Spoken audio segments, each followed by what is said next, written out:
ऑर्फळच्या पाण्याबाबत सांगली जिल्ह्यावर अन्याय रोहित पाटील यांची विधानसभेत लक्षवेधी।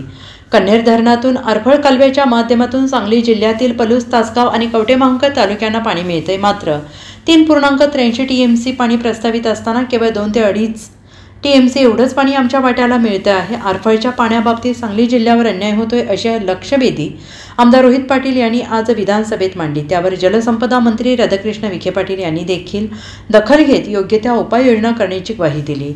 विधानसभेत लक्षवेधी मांडताना आमदार रोहित पाटील म्हणाले की आमच्या जिल्ह्याला पाणी देताना नेहमीच अन्याय होतो आणि याबाबतीत जलसंपदा विभागाने योग्य त्या उपाययोजना कराव्यात। सांगली जिल्ह्याला हक्काचं पाणी न मिळण्याची अनेक कारणे आहेत, काही तांत्रिक कारणे आहेत। पलूस तालुक्यात भूसंपादनासाठी 200 कोटी रुपये आणि लाईनिंगसाठी 40 कोटी रुपये मंजूर आहेत। मात्र शेतकऱ्यांना हे पैसे वेळेवर न मिळाल्यामुळे शेतकऱ्यांकडून कॅनॉल बुजवण्याची भूमिका घेतली जात आहे, त्यामुळे पाणी पुढे येत नाही। पुकारतो मी 4 नंबर।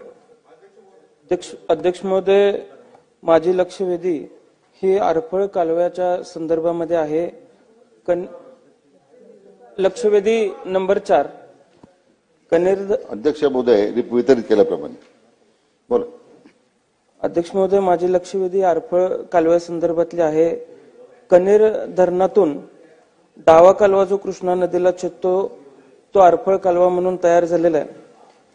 एकूण 204 किलोमीटर पैकी अध्यक्ष महोदय 85 किलोमीटर हे साताऱ्यापर्यंत आहे आणि त्याच्या पुढे हा सांगली जिल्ह्याचा अध्यक्ष महोदय भाग आहे, ज्यासाठी एकूण 3.83 टीएमसी पाणी प्रस्तावित आहे।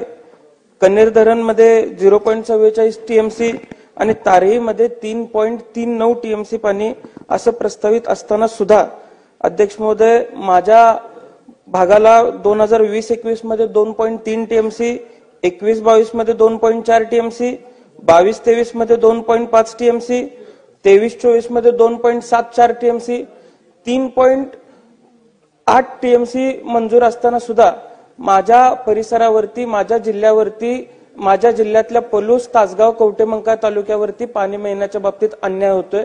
या संदर्भामध्ये उत्तर अध्यक्ष महोदय आम्हाला हवंय।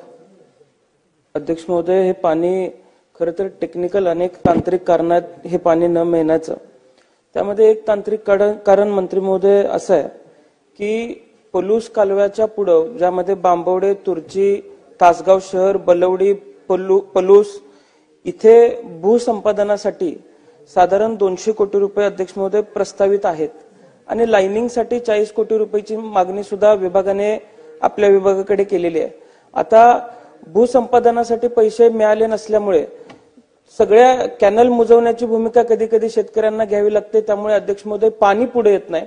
आता आमच्यासाठी इतके वर्ष झालं आरक्षित असलेलं पाणी, आज 2014 सालची ही आरक्षण केलेला जीआर आहे आणि 2014 सालापासून आज अखेरपर्यंत आम्हाला आमच्या हक्काचं पूर्ण पाणी मिळत नसेल अध्यक्ष महोदय, तर ती तरतूद येणाऱ्या काळामध्ये आपण कशी करणार आहात आणि ही जी मागणी विभागाच्या माध्यमातून केलेली आहे त्या मागणी संदर्भामध्ये सकारात्मक भूमिका जलसंपदा विभाग घेतोय का? Bureau report SVN Marathi, Tasgaon.